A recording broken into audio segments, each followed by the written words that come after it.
오늘 읽은 빌립보서 2장은 성도들이 갖춰야 할 자세에 대해서 사도 바울이 말씀하고 있습니다. 교회는 죄인들이 모여있는 공동체입니다. 하나님을 벗어나게 되면 언제든지 우리는 이 공동체를 파괴할 수 있는 여지를 갖게 되는 것이죠. 정죄와 비판, 그리고 교만함으로, 그리고 고집과 사나움인 저의 완악함으로 말입니다. 말씀을 통하여 어떻게 하면 공동체가 하나가 되고 강력한 힘을 발휘할 수 있는지에 대해서 4가지로 한번 살펴보도록 하겠습니다. 첫 번째입니다. 뜻을 합하며 한 마음을 품어라. 뜻을 합하며 한 마음을 품어라. 2절이죠. 마음을 같이하여 같은 사랑을 가지고 뜻을 합하며 한 마음을 품어. 조화를 이룬다는 것은 강력한 영향력을 끼칩니다. 한 해 농부가 한 해 풍성한 소출을 맺기 위해서 한 해 동안 열심히 땀을 흘리고 씻습니다. 밭을 일구었습니다. 그런데 비는 없고 강렬한 햇빛만 내리쬐서 그 밭이 쩍쩍 갈라지기 시작했습니다. 가뭄이 일기 시작했죠. 그 농부에게 절실하게 필요한 것은 무엇이죠? 비죠. 그 비는 어떻게 오게 되는 것이죠? 따뜻한 기류와 찬 기류가 만나게 되면, 적절하게 조화가 되면 비구름을 형성하게 되고 비를 내리게 되는 것이죠. 하나님은 모든 천지 만물을 이렇게 서로 다른 것이 조화를 이루어서 강력한 영향력, 그런 것들을 끼치도록 모든 것들을 창조하셨습니다. 그 미세먼지가 가득한 서울을 보십시오. 그것은 물론 바람으로도 그 미세먼지를 제거할 수 있겠지만은 가장 좋은 것은 비입니다. 그래서 이런 따뜻한 기류와 찬 기류가 적절하게 조화를 이뤄서 섞였을 때, 천둥 번개와 함께 강력한 소낙비가 내리게 되면 그 비로 인해서 농부에게 희망을, 쩍쩍 갈라진 가뭄의 땅에 생명력을, 그리고 미세먼지가 가득한 그런 서울에 쾌적한 공기를 주게 되는 것이죠. 자꾸 목이 기장해서 목이 마르는데 물 한 잔만 좀 부탁드리겠습니다. 죄송합니다. 제가 무지개를 보면서 깨닫는 게 하나가 있는데, 예전에 깨달았던 건데, 무지개를 보면서 참 하나님은 다른 것을 가지고 조화를 이루어서 다른 것을 가지고 조화를 이루시는 것을 참 좋아하시는 분이라는 것을 제가 많이 깨달았어요.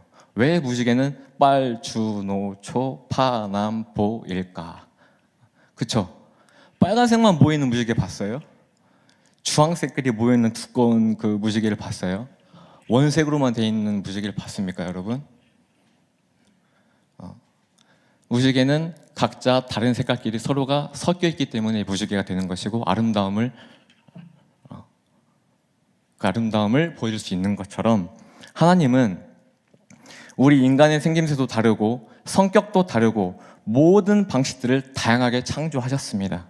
서로의 다름을 이해하고 존중할 때 비로소 조화가 이루어지고 그 공동체는 강력한 영향력을 끼칠 수 있는 것이죠. 또 한 가지 예로 창세기 1장 26절에 보면 우리의 형상을 따라 우리의 모양대로 우리가 사람을 만들고, 나의 형상을 따라 나의 모양대로 나의 사람을 만들고라고 하지 않았습니다. 왜 우리라고 표현했을까요?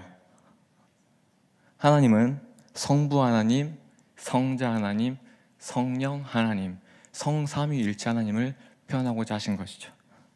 이 세 위격으로 영원히 존재하시는 하나님, 성삼위 되시는, 완벽하게 조화를 이루시고 하나가 되시는 성부, 성자, 성령 하나님, 이 뜻이 완벽하게 합하여지고 한 마음을 품으셨기 때문에 여러분과 같은 아름다운 멋진 사람들이 존재하는 것이고, 아름다운 하늘과 땅이 존재하는 것입니다.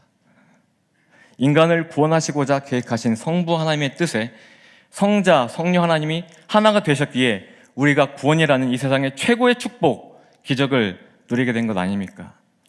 나와 다르다고 해서 배척하지 마십시오. 나와 다르다고 해서 옆 사람을 배척하지 마십시오. 나와 다르다고 해서 그 사람을 정죄하고 비판하지 마십시오. 나의 생각을 끼워 맞추려고 하지 마십시오. 이해하고 받아들이십시오. 그렇게 하면 하나가 되심으로 놀라운 기적을 일으키신 하나님처럼 우리가 속한 공동체가 강력해질 수 있다는 것입니다. 잠시 물 한 잔 먹고 시작하겠습니다. 두 번째입니다. 다툼과 허영을 버리고 겸손한 마음으로 남을 높여라입니다. 3절에 보면 아무 일이든지 다툼이나 허영으로 하지 말고 오직 겸손한 마음으로 각각 자기보다 남을 낮게 여기고 말씀하고 있죠. 물론 지금도 제 성격이 썩 그렇게 좋은 건 아니지만 예전에 저의 성격은 정말 쓰레기였습니다. 벌써 이 단어도 저급하죠. 매우 급한 성격이었고 상당히 다혈질이었습니다. 길 가다가도 기분이 나쁘면 그냥 시비 걸고 주먹으로 그냥 이렇게 하기도 하고, 뭐 저 하나 때문에 아파트 전체가 막 경찰이 오기도 하고, 막 아무튼 그렇게 성격이 참 쓰레기 같았습니다. 예. 매우 다혈질이었죠. 그리고 충동적이고 쉽게 판단합니다. 뭐 하나에 삘이 꽂혀버리면 그냥 판단해버려요. 그냥 딱 정죄합니다. 앞뒤 보지 않습니다. 딱 이거다 싶으면 오직 그냥 그만 몰고 가는 성격이었습니다. 그런 저를 부족한 저 하나님께서 주의 종으로 부르실 때 저를 특별히 금식을 많이 시키셨어요. 그래서 금식을 통해서 내려놓는 훈련과 이 회개 기도를 참 많이 시키셨는데, 지금부터 딱 한 5, 6년 전의 일이었습니다. 5, 6년 전에 하나님께서 저를 40일 금식을 제 마음에 감동을 주셔서 40일 금식을 이 생수만 먹으면서 하게 된 적이 있었습니다. 그때 하루에 성경을 50장씩 시간씩 한 3시간 정도 소요가 되더라고요. 한 3시간에서 3시간 반 정도. 성경 50장씩, 그리고 아침 저녁을 매일 2-3시간씩 엎드려 기도하는 훈련을 했습니다. 그 금식 기간 중에 참 많은 은혜와 체험도 있었지만 이제 어느 정도 이제 몸이 회복이 되고, 이 보호식 기간 41일 금식했으면 40일을 또 죽을 먹으면서 이 몸을 회복하는 이 보호식 기간이 있어요. 그래서 그 보호식 기간 중에 몸을 많이 회복을 하고 제가 속해 있던 교회 공동체로 이제 돌아갔습니다. 저는 그때 당시에 기도회를 이끌고 찬양단을 이끄는 청년 리더였습니다. 그래서 그 복귀했을 때 딱 복귀했는데 사람들이 문을 열고 예배당 문을 열고 딱 들어가는데, 그때가 토요일날 청년부 예배가 보통 토요일날 있었는데 토예배 때였는데, 그때 제가 딱 복귀를 했어요. 살이 쭉 빠져있고 얼굴은 하얗고 뭔가 거룩해 보이는 것처럼 보였고 그런 상태였는데, 사람들이 저를 딱 보는 순간 느낀 게 뭐냐면, 당신을 기다렸어, 당신이 오기만 기다렸어 한 듯한 그런 눈빛들 있죠. 그렇게 제 눈엔 그렇게 보였었어요, 그때 당시에는. 근데 문제는 뭐였냐면, 시간이 지나면서 제 자신이 점점 교만해져 갔다는 사실이에요. 기도하지 못하고 말씀 읽지 못하는 청년들이 점점 한심해 보였습니다. 그리고 그들의 생각과 행동하는 모든 것들이 불만스러워 보이기 시작했어요. 모든 걸 내 기준에 끼워 맞추고 싶었습니다. 그러다 보니 제 입에서는 정죄와 비판만이 쏟아지기 시작했습니다. 그 공동체 안에 결국 한 형제는 혼란과 상처를 안고 나가버렸습니다. 더 중요한 건 그 친구는 저보다 1살 형님이었는데 초등학교 때부터 저의 멘토였어요. 찬양도 매우 잘했고 기도도 정말 열심히 했고 항상 저를 이끌었던 형이었는데, 어느 순간 금식을 한 동생이 갑자기 교만으로 확 뒤집혀져서 자기가 마치 무슨 하나님인 양 모세인 양 행세를 다하면서 그 형을 정죄 비판하기 시작했고, 기타 등등. 그렇게 해서 그렇게 열심히 신앙생활한 형제가 떠나가게 됐어요. 그때 좀 시간이 흐르고 예수님의 말씀이 떠올랐습니다. 또 누구든지 나를 믿는 이 작은 자들 중 하나라도 실족하게 하면 어떻게 된다고 했죠? 차라리 연자맷돌을 네 목에 매라, 그리고 바다에 빠져라. 그 말씀이 떠올랐습니다. 엄청 울면서 회개했습니다. 하나님, 제가 한 것들이 다 무엇입니까? 그 형제가 떠올라서 한 2년 전에 제가 전화를 했습니다. 받았습니다. 별로 놀라지 않더군요. 심장이 콩닥콩닥 하는 그런 마음으로 제가 조심히, 형 미안해, 그때 내가 사랑으로 사역하지 않았어 하면서 주저리 제가 떠들으면서 사과를 했습니다. 그리고 제 만남에 응해줘서 만났습니다. 저로 인해서 수년 동안 하나님을 떠나 방황하고 술 중독, 담배 중독, 그리고 그 외 여러 가지로 해서 방황하고 지냈다고 합니다. 정말 가슴이 찢어지는 줄 알았습니다. 많은 교제를 갖고 많은 것을 회복하려고 많이 노력했지만 아직까지도 온전한 신앙생활, 예전처럼 그런 생활을 회복하지는 않은 것 같습니다. 지금까지 저에게 남은 숙제죠. 끝까지 중보해야 될, 책임져야 될 한 영혼인 거죠. 저의 간증을 통하여 말하고자 하는 것은 바로 이겁니다. 아무리 믿음과 소망을 가지고 신앙생활을 한다 한들 사랑이 없으면 모든 것이 헛되다는 것을 저는 말하고 싶습니다. 믿음, 소망, 사랑 이 세 가지는 항상 있을 것인데 그 중에 제일은 사랑이라. 요한일서 4장 16절에 하나님은 믿음이시라, 하나님은 소망이시라 하지 않습니다. 하나님은 사랑이시라. 아멘. 그 사랑이 무엇입니까? 사랑장이라고 유명하죠. 고린도전서 13장 4절에 사랑은 오래 참고, 사랑은 온유하며, 시기하지 아니하며, 자랑하지 아니하며, 교만하지 아니하며. 사랑의 본질에 대해 정확하게 말씀하고 있습니다. 출애굽기 34장 하반절에 보면 모세가 시나이산, 신의 산에서 40일을 먹지 않고 마시지 않고 금식을 합니다. 저처럼 금식했습니다. 그리고 십계명을 들고 내려오죠. 빛이신 하나님과 함께 계셨고 그 말씀을 들었으므로 모세 얼굴이 광채가 번쩍번쩍 났습니다. 이스라엘 백성들에게 모세가 어떻게 행동을 했습니까? 수건으로 자신의 얼굴을 가렸습니다. 왜죠? 왜 가렸죠? 왜 광채가 나는 자신의 얼굴을 모세가 수건으로 덮었을까요? 자신이 하나님이 될까 봐 두려웠던 것입니다. 하나님의 영광을 가로채지 않기 위해서 자신은 무익한 종이란 것을 보여주기 위해 수건으로 덮어버린 것입니다. 이것이 겸손이고 이것이 온유입니다. 이것이 사랑입니다. 저는 수건으로 가리지 않았기 때문에 교만이 나왔고 정죄와 비판이 나왔고 결국 저에게 돌아온 열매는 실족이었습니다. 만약 이 자리에 앉아있는 여러분의 의견이, 여러분의 의견과 여러분의 주장이 교회 일에 좋은 영향을 미친다고 여겨서 언성을 높이고 있지는 않은지, 말을 쓸데없이 많이 하고 있다고 생각되진 않는지, 기도를 많이 한다고, 말씀을 많이 읽는다고 하여서 남들이 하찮게 보이진 않는지 한번 자신을 되돌아보십시오. 만약 여기에도 하나라도 걸림돌이 되는 것이 있다면 모세처럼 수건으로 자신의 얼굴을 덮어버리십시오. 사랑이 없으면 모든 것이 헛되다는 것을 명심하시기 바랍니다. 세 번째입니다. 내 일뿐 아니라 남의 일도 돌봐라입니다. 4절에 보면 각각 자기 일을 돌볼 뿐더러 또한 각각 다른 사람들의 일을 돌봐 나의 기쁨을 충만하게 하라. 시골 이웃과 도시 이웃의 차이점이 무엇인지 아십니까? 시골 이웃과 도시 이웃.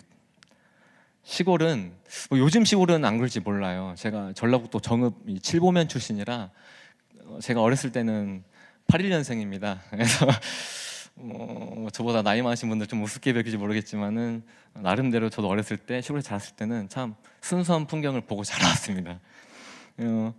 시골은 이게 들어오는 집의 대문들을 싹 개방해 놓습니다. 그렇죠? 그리고 언제든 옆에 계신 할머니나 할아버님, 이웃들이 그냥 들어오십니다. 똑똑똑 들어도 됩니까가 아니라 언제든지 서신 찾고 들어오십니다. 그리고 이렇게 깔려있는 말린 고추 꼭다리를 그냥 막 따시기도 하고, 널려있는 나락들 있죠. 그런 것들 다 이렇게 안 좋은 것들은 걸러내기도 하시고, 자연스럽게 그 집 주인 할머니와 이렇게 섞이면서 대화도 하시고 서로의 자연스럽게 남의 일을 도와주는 그런 것들을 저는 어렸을 때 많이 봐왔습니다. 하지만 도시 이웃은 어떻습니까? 일단 CCTV가 설치되어 있습니다. 그리고 문은 곧게 걸어 잠깁니다. 서로에게 피해를 안 주려고 무관심하죠. 시골 이웃은 서로가 힘이 되어주고 정을 나누는 공동체인데 도시 이웃은 철저히 개인주의입니다. 만약 여러분이 죽을 위험에 처해 있다고 칩시다. 자, 여러분들이 지금 죽을 위험에 처해 있습니다. 자, 시골 이웃과 도시 이웃 중 누가 여러분을 구한다고 나설 수 있죠? 시골 이웃이죠. 그렇죠? 서로에게 힘이 되어주고 정을 나누는데 특화되어 있는 그런 시골 이웃이 여러분들 아마 구한다고 나설 것이죠. 자신에게 닥친 고난에 대해서는 무관심한 사람이 하나도 없습니다. 내 가족이나 내 일에 대해서는 아주 민감합니다. 1시간이든 2시간이든 울면서 기도할 수 있습니다. 하지만 이웃의 고난이나 문제를 놓고 1시간 기도하는 사람은 거의 드뭅니다. 아니, 30분조차 기도하는 것도 아마 힘이 들 것입니다. 예수님은 우리에게 내 이웃을 내 몸과 같이 사랑하라 하셨습니다. 교회 안에서 내 사역, 내 일이 끝났다고 다른 일에 무관심하지 마십시오. 주방에서 일하시는 권사님, 지사님에 가서 지사님, 권사님 수고하십니다. 제가 뭐 도와드릴 거 없을까요? 고무장갑 미리 주세요. 제가 설거지 도와드릴게요. 라고 말 한마디 건네는 것. 옆에 계신 동역자, 우리 권사님, 지사님, 우리 성도님들, 형제자매님들에게 이웃의 가정과 직장, 그리고 자녀 문제를 놓고 사랑으로 중보기도 해보십시오. 시골 이웃처럼 한번 행해보십시오. 그러면 그 공동체는 살아나게 될 것입니다. 마지막입니다. 가장 중요한 겁니다. 5절입니다. 우리 같이 한번 읽겠습니다.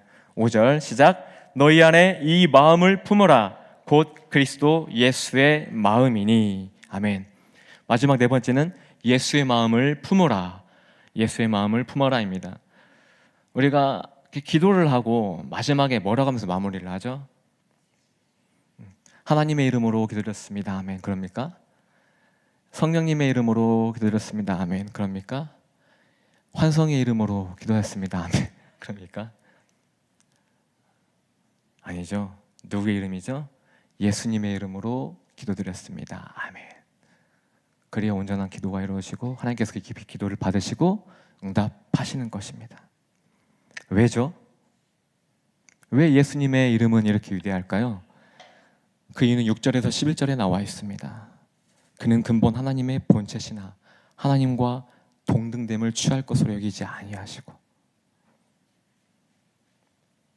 오히려 자기를 비워 종의 형체를 가지사 사람들과 같이 되셨고 사람의 모양으로 나타나사 자기를 낮추시고 죽기까지 복종하셨으니 그 십자가에 죽으심이라.